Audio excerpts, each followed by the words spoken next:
Action! Welcome, ladies and gentlemen. I'm your host, Travel Rockstar.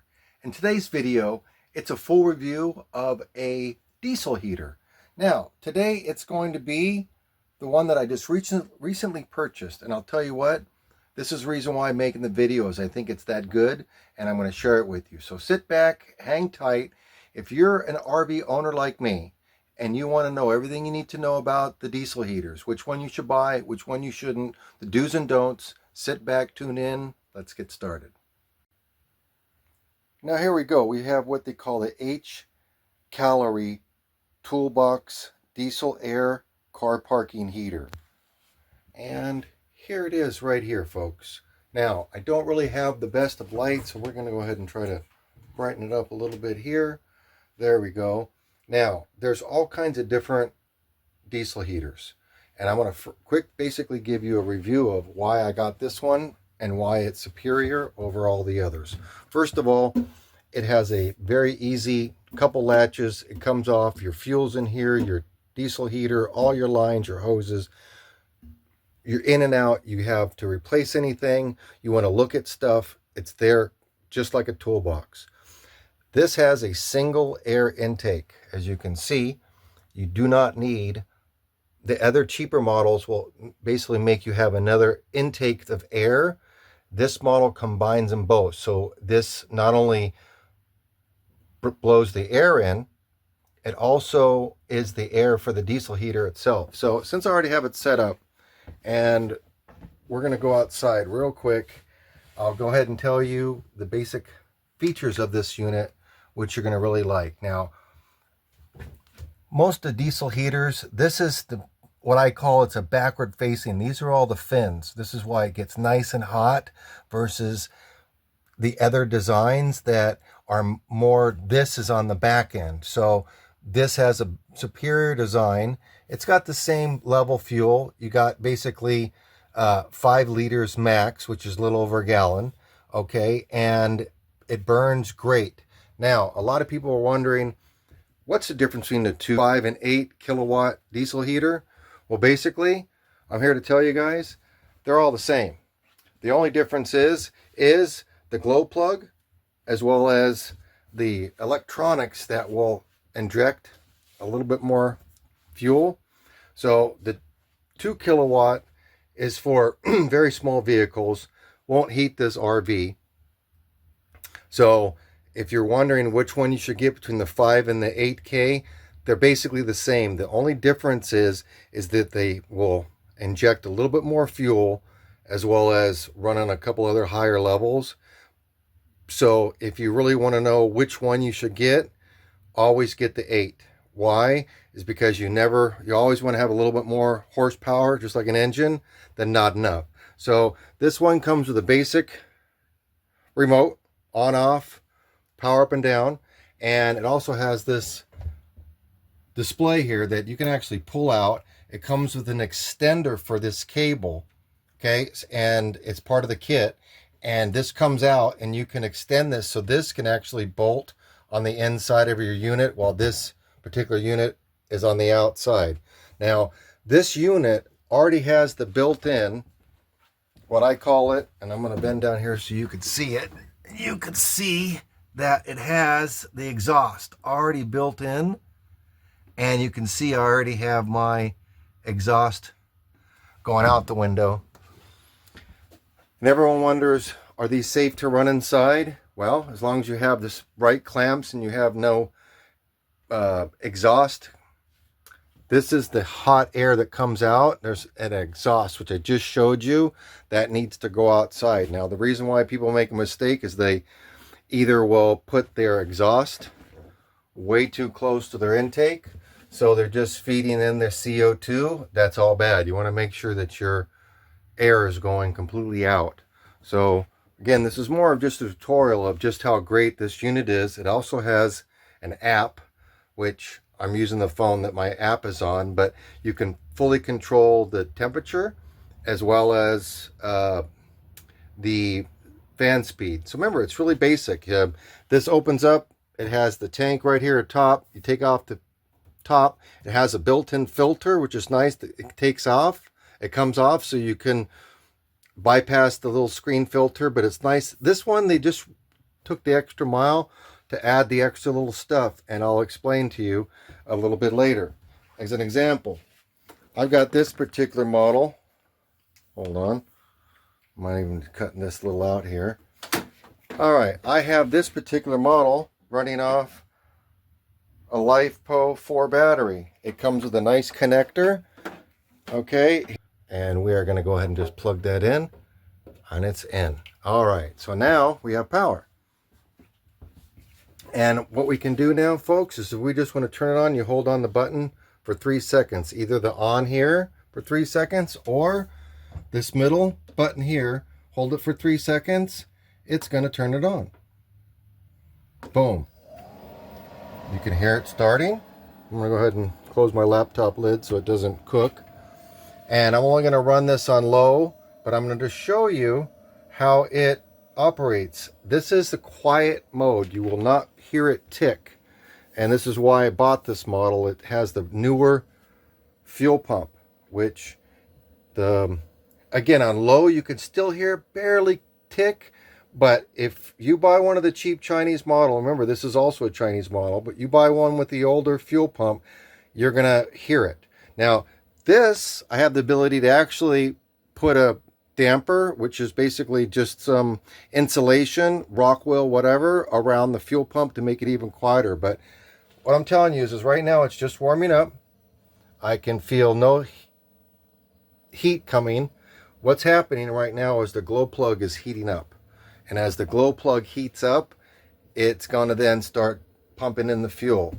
Now we're going to wait because I'm going to try to get it to where you can actually hear the ticking, but you'll hear how soft it is.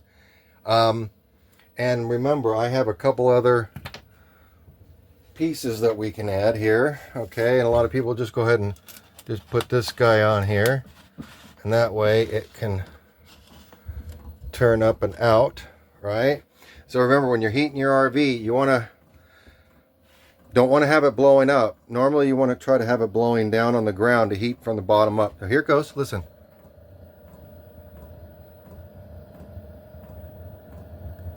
You can't hear it tick, but it's very, very soft. It's compared to the other ones, and I didn't even want to do a review because they were so bad.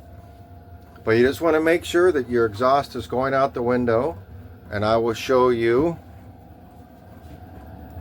by opening up my window here, and you could see that's how my pipe goes out, and it's cleared of everything, doesn't touch the RV, and goes way out, and it goes completely off. I've actually have an extender on it, and so now you can hear it's still warming up, and now the ticking's gone, and it's still fueling. That's the last that you're going to hear, the ticking.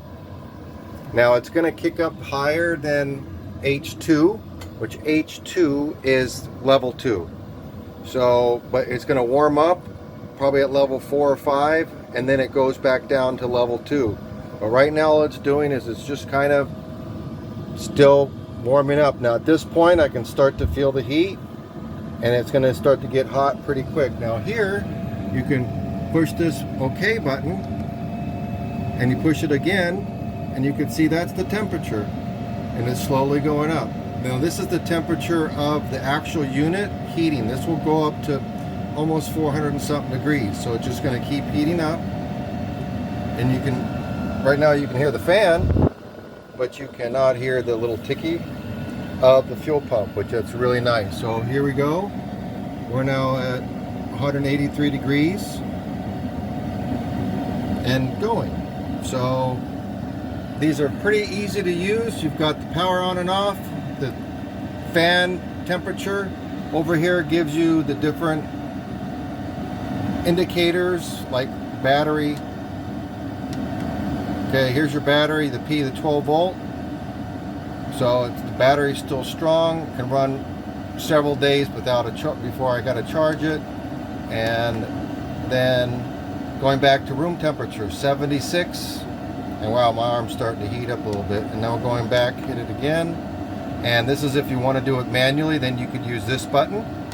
And then we're going to go back to H2. Now, this is stronger than H2. but it does this at warm up.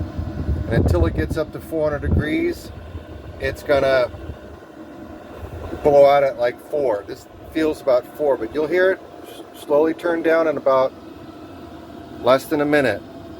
Like I said, I'm gonna try to keep this video under 12 minutes, but I'm telling you, if you're looking for a diesel heater, I'm not getting paid for this, but to me, this is one of the best diesel heaters that I've had. I had a few others. See, now it's going back down to the H2, which that's level 2. And you can safely run it inside your RV as long as, again, you've got clamps on your tubing so there's no CO2 leaking out, and it's all going outside and directly away from the RV. And now you can see this has reached its core temperature, and just now it's going to run like this. It's going to sip the fuel. It'll run like this for almost 2 days on low, and it keeps the RV really, really nice and toasty. Now I'll leave you with this. Why didn't I get a 5K or a 2K? Well, a 2K wouldn't have heated this RV. It's not going to heat anything more than a small van, and if it doesn't have any insulation, that 2 kilowatts going to be running all night. So basically what we have here is they're all basically 5 kilowatts, and then they either going to just put a smaller pump or the circuit board in there to only go up to a certain level, fan level. So this goes up to level 10, and it really, at level 10, it's going to burn out the fuel in about 4 hours. But this could heat a house. So if you are looking for an overall unit, I'm telling you this HCalory unit, this diesel air car parking heater, is the ticket. Okay, and you can see here's the latches. The latch, open up, put your fuel in, take it out, and lock it up. You can have it outside, as you can see. You can have it here inside. I also have it here that I put it here on this table and redirect the air out. I also have another little table I can put here, get it even closer. But again, it just depends on your situation. For me, I like using my stove. So over here, depending on the situation, I might not be able to put this safely outside. So that's why you need to know to be able to run it inside. And at the end of the day, you could also run this on your roof and run this through your vent. And that way you don't have to worry about someone stealing it. So like I said, I hope you like my videos, because I don't normally give free plugs, but this is a critical RV tool that you're going to need. It's a safety feature. You don't want to be running propane. You don't want to be using the burner. Okay, I've used the burner. It gets very moist. It smells of propane. There's no smell at all. Like I said, right now it is doing wonderful. Let's see what the temperature is now. It's now at 363 degrees and going up. It's going to go up to like 400, over 400. And yeah, it's just barely dripping in there, that diesel fuel. It's burning it. The exhaust is going out. We're capturing the heat, and it's coming right out. So again, this concludes the video. If you want a link in the description where I bought this, how much, remember, this is available on Walmart. It's available at eBay. It's available at Amazon. Okay, but you need to make sure you get the new. Make sure it says the new fuel pump. If not, like I said, can you hear it? Can you hear it? I can't hear it. So if you're wanting a diesel air heater that you can't hear it tick, if you are a light sleeper, this is the unit for you. So again, tell your friends and next door neighbors, I'm back out on the road. I'm making daily videos. Now, if you see this video, you'll know I'm going to be doing different reviews. I'll be making videos every day now. But I thought, hey, why not give this company a free plug? I like it. It works great. As you can see, it's my backup guy. I love it. You'll love it too. Until next video, peace.